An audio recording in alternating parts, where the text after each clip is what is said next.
మాజీ మంత్రి జీవన్ రెడ్డి ఏం మాట్లాడినా గానీ సీఎం రేవంత్ రెడ్డిని టార్గెట్ చేసే వ్యాఖ్యలైతే కనబడతా ఉన్నాయి.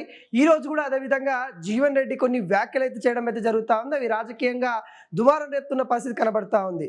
తెలంగాణలో కరువు ఏర్పడిందంటే అది రేవంత్ రెడ్డి పాపమే అనే విధంగా మాజీ మంత్రి జీవన్ రెడ్డి చేసిన వ్యాఖ్యలు ఇప్పుడు కొంత హాట్ టాపిక్గా మారిన పరిస్థితి కనబడతా ఉంది. కాళేశ్వరం ప్రాజెక్ట్ని అలానే దాదాపుగా 2 సంవత్సరాల నుండి అలానే పెండింగ్లో పెట్టడం ద్వారా ఆ ప్రాజెక్ట్ని ఉపయోగించుకోకపోవడం వల్ల తెలంగాణలో కరువు వచ్చే అవకాశాలు అయితే ఉన్నాయి. ఆ కరువు ఏర్పడిందంటే కాంగ్రెస్ ప్రభుత్వం మరి రేవంత్ రెడ్డి పాలన వల్లనే, ఆయన యొక్క అసమర్థత వల్లనే మరి తెలంగాణలో కరువు వచ్చే అవకాశాలు ఉన్నాయి. ఆ పాపం సీఎం రేవంత్ రెడ్డిది అన్నట్టుగా ఈరోజు వ్యాఖ్యలు అయితే కనబడతా ఉన్నాయి. గత 3-4 రోజుల నుండి కూడా తన యొక్క వ్యాఖ్యలు మనం చూసినట్లయితే సీఎం రేవంత్ రెడ్డిని టార్గెట్ చేస్తూనే వ్యాఖ్యలు అయితే చేస్తూ ఉన్నారు. తను ఎప్పుడైతే కాంగ్రెస్ పార్టీకి రాజీనామా చేసి ఇక బీఆర్ఎస్ పార్టీ వెళ్తూ ఉన్న నేపథ్యంలో బీఆర్ఎస్ పార్టీలో తన యొక్క పదవి కీలకంగా ఉండబోతా ఉందనే చర్చలు కూడా జరుగుతూ ఉన్నాయి. అయితే ఆ పదవులకు తగ్గట్టు తన యొక్క వ్యాఖ్యలు కూడా ఉండాలి అని ఆలోచించారు అటు జీవన్ రెడ్డి వర్గ నేతలు అన్నట్టు కూడా తెలుస్తూ ఉంది. దాంట్లో భాగంగానే సీఎం రేవంత్ రెడ్డిని టార్గెట్ చేస్తూ సీఎం పైనే అనేక విధాలుగా ఖండిస్తూ వ్యాఖ్యలు అయితే చేస్తూ ఉన్నారు.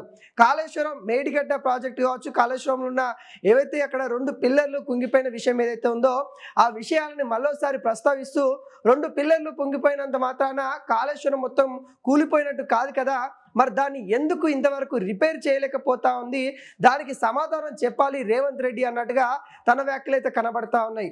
ఇప్పటికే కాళేశ్వరం పైన అటు కేంద్ర ప్రభుత్వం కావచ్చు, ఇటు రాష్ట్రంలో ఉన్న కాంగ్రెస్ ప్రభుత్వం కావచ్చు, ఈ 2 పార్టీలు కూడా ఇటు బీఆర్ఎస్ పార్టీ దొంగలాగా చూపించే ప్రయత్నాలు అయితే చేస్తూ ఉన్నాయి.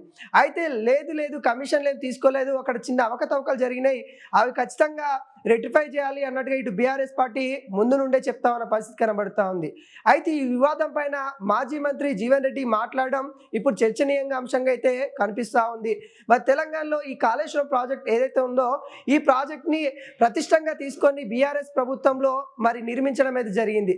కొన్ని అవకతవకలు జరిగాయంటూ అనేక విధాలుగా దానిపైన కూడా ఇటు ప్రభుత్వాలు కూడా ఒక కమిటీ ఏర్పాటు చేసి పీసీ ఘోష్ కమిషన్ లాంటి కమిషన్లు ఏర్పాటు చేసి 3 నెలల నుండి 4 నెలల వ్యవధి కాలం కూడా దానిపైన విచారణ చేశారు. తర్వాత కూడా దాన్ని ఏదైతే కేంద్ర ప్రభుత్వానికి పంపించేసి కేంద్ర ప్రభుత్వం పైన అక్కడ వాళ్ళు చేయాల్సిన ఏవైతే వివరణ ఏదైతే కోరుతున్నారో ఆ వివరణ కూడా ఇటు రాష్ట్ర ప్రభుత్వం ఇవ్వడానికి రెడీగా ఉంది అన్నట్టుగా ఇటు రాష్ట్ర ప్రభుత్వం కూడా ఇటు కేంద్ర ప్రభుత్వానికి లేఖ రాసింది. అదేవిధంగా అనేక విధాలుగా సహకరిస్తామని కూడా చెప్పింది. కానీ ఇంతవరకు కూడా అటు రాష్ట్ర ప్రభుత్వం కావచ్చు, అటు కేంద్ర ప్రభుత్వం కావచ్చు కాళేశ్వరం ప్రాజెక్ట్ పైన ఎటువంటి విషయాలు అయితే తేల్చలేదు.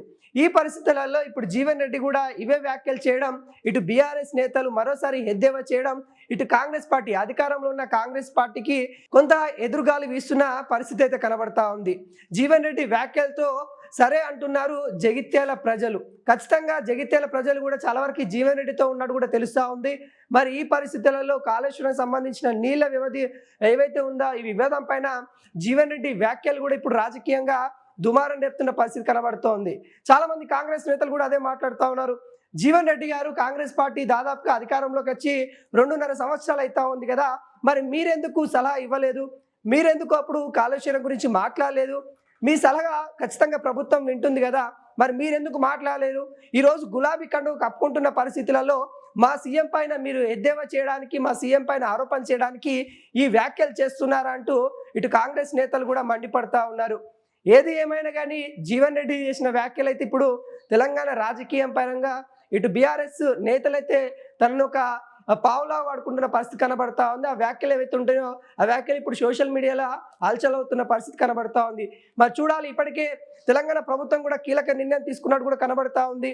కాళేశ్వరం ప్రాజెక్ట్ పైన ఖచ్చితంగా ఏవైతే 2 పిల్లర్లు కుంగిపోయాయో వాటిని రిపేర్ చేయాలనే ఆలోచనలో తెలంగాణ ప్రభుత్వం కూడా ఉంది.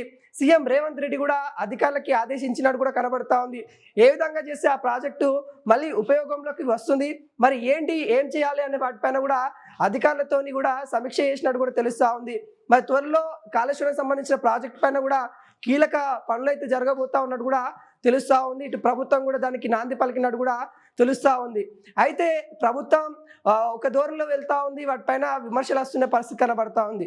అయితే మొన్నటిదాకా కాంగ్రెస్ పార్టీలో ఉన్న జీవన్ రెడ్డి వ్యాఖ్యలు చేయడం అన్నది కూడా ఇప్పుడు కొంత కాంగ్రెస్ పార్టీ నేతలు కూడా జీర్ణించుకోలేని పరిస్థితి ఏర్పడింది.